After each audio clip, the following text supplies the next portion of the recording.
You had an affair. Carlos? It's hard to believe. I know, right? I mean, who would cheat on this? I meant because he seems like such a good man. Well, he's not. He's a cad. A philandering SOB, but I love him. So, if I go there tomorrow and ask Carlos that same question, he gave me the same answer? The story begins a week earlier at Susan's art exhibition. Thanks to his instincts as a detective, Chuck quickly noticed something suspicious about one of Susan's paintings. It immediately reminded him of a case he had been investigating. Within moments, he had already connected Gabby and the others to the case. And the short one kind of looks like you, Gabby. And there's you, Susan, and your friend Lynette. And the pretty one with the red hair, well, who else but Bree? What I can't figure out is, who's that? Susan, you painted it. You can't tell me who that dead body might represent? Maybe a certain missing person from Oklahoma?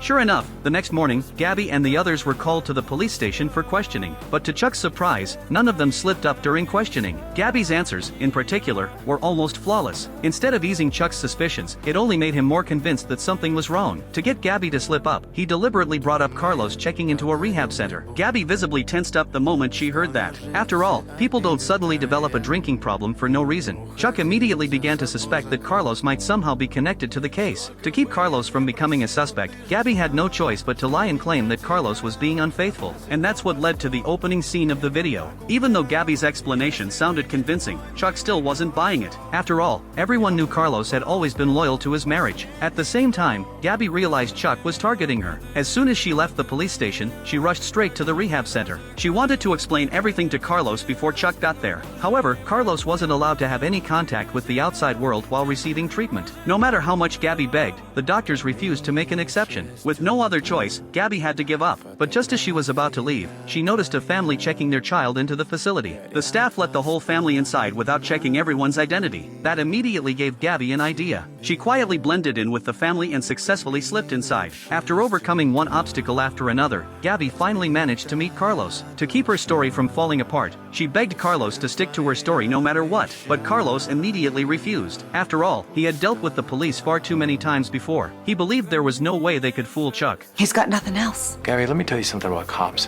What you think he knows is about 1/10 of what he does know. We've got to stop this guy. God, this is a hell of a time for me to be stuck in here. Oh, honey, hey, it's gonna be fine, okay? You just focus on getting better. I'll try.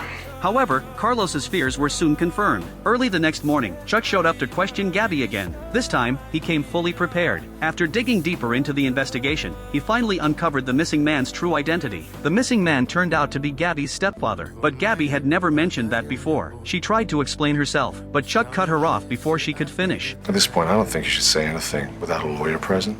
Wait, am I under arrest? Not yet. But based on this, I have to start an official case file. I'm gonna need you to come down to headquarters for an interview.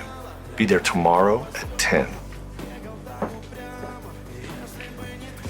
And Gabby, if you don't, I'll send a squad car to get you.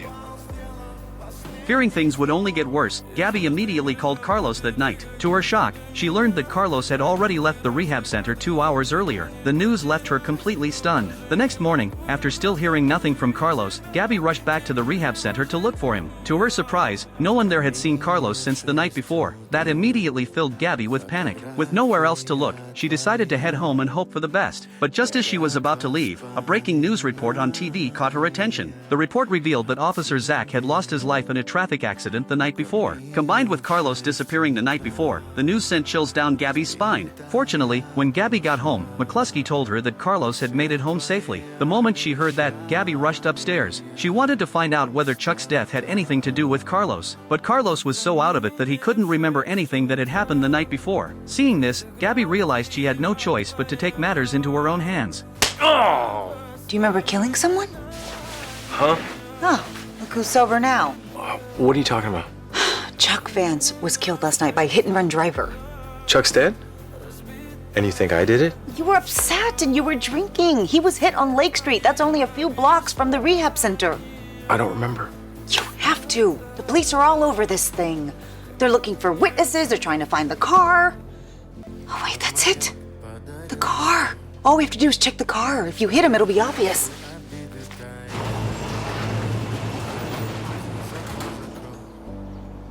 Honey, where's your car? That's a really good question.